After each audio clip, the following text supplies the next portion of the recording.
The Lord be with you. A reading from the Holy Gospel according to Matthew.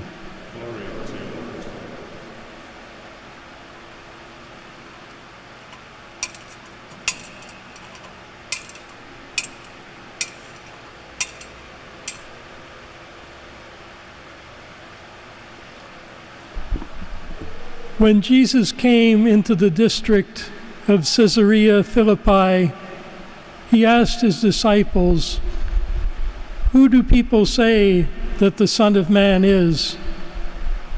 And they said, "Some say John the Baptist, but others Elijah, and still others Jeremiah or one of the prophets." He said to them, "But who do you say that I am?" Simon Peter answered, "You are the Christ, the Son of the living God." And Jesus answered him, "Blessed are you, Simon, son of Jonah, for flesh and blood has not revealed this to you, but my Father in heaven. And I tell you, you are Peter, and on this rock I will build my church, and the gates of Hades will not prevail against it. I will give you the keys of the kingdom of heaven, and whatever you bind on earth will be bound in heaven, and whatever you loose on earth will be loosed in heaven." The Gospel of the Lord.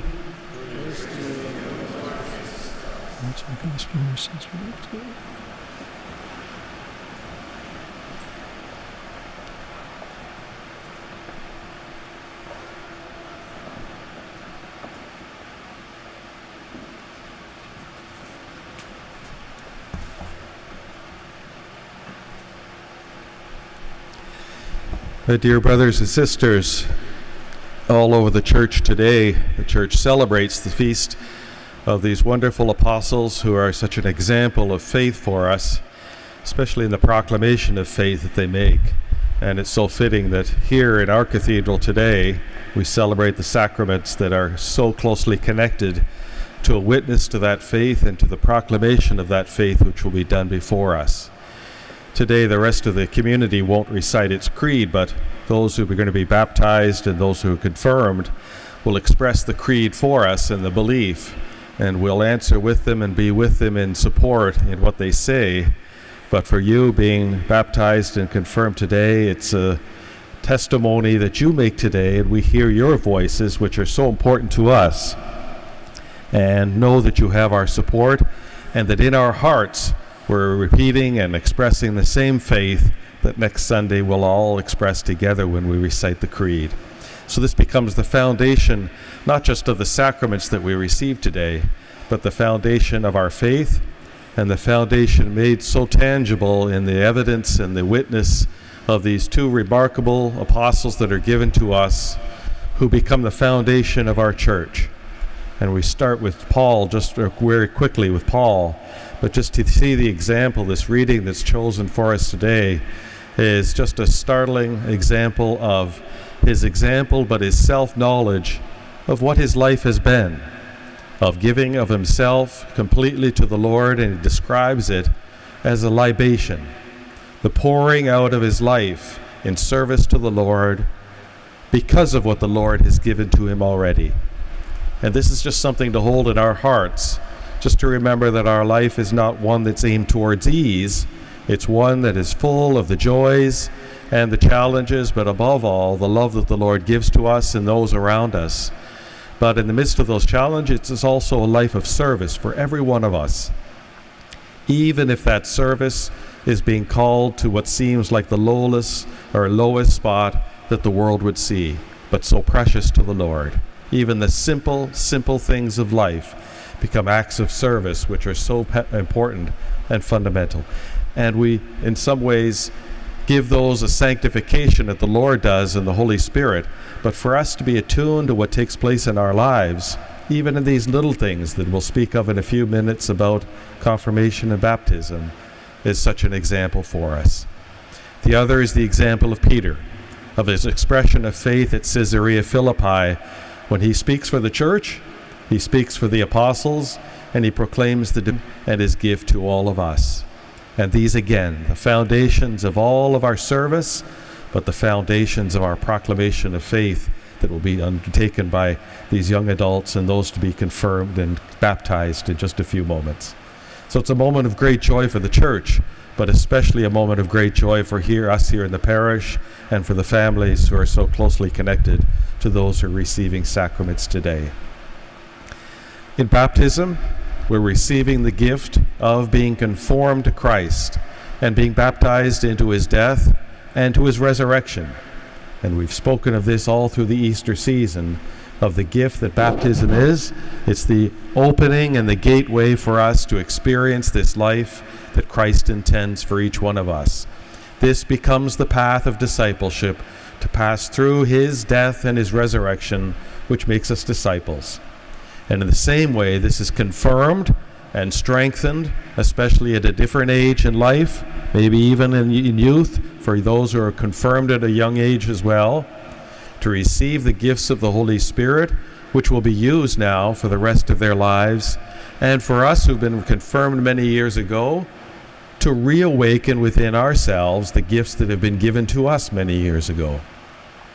And those who've been studying and preparing themselves through the grace of catechists and teachers and parents, these ones have in their hearts these gifts of the Holy Spirit that now will become part of their lives for the rest of their lives. Two fruits of the Holy Spirit I just wish to speak about today, very quickly, but so beautiful in understanding what's taking place for us today. The first is peace. The peace that Jesus gives to the church and gives to his disciples on the very night of the resurrection. And this may seem like a shallow gift or a shallow fruit of the Holy Spirit, but as we go through life, we know how precious this peace is, because it's not the peace of something we're creating ourselves. It's the peace that the Lord can only give himself. It's the peace of being a disciple and being on the proper road and having the protection of the Lord and his angels, as we've said in our psalm today, that guide us through these events. And it's the peace that rests within our hearts that speaks of a freedom that is there. But for those to be receiving the sacrament, as well as all the rest of us, use our discernment of peace in our lives as a test, a litmus test, a mark to see, am I on the path or am I drifting from the path? Even in a little way, in the midst of our day, the ordinary day of every one of us, the events of our days, take that peace away, even if it's for a few moments, but it can dwell within us and destroy that peace in us as well.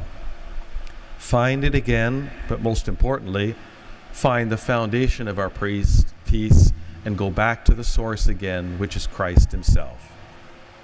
And the second great gift and fruit that is given today is the fruit of love itself. And this may seem like a very simple thing to do, and it is, because every one of us has been created in God's image with a capacity and a desire to love. It's something that's inbred into us that is in no other creature in the same way.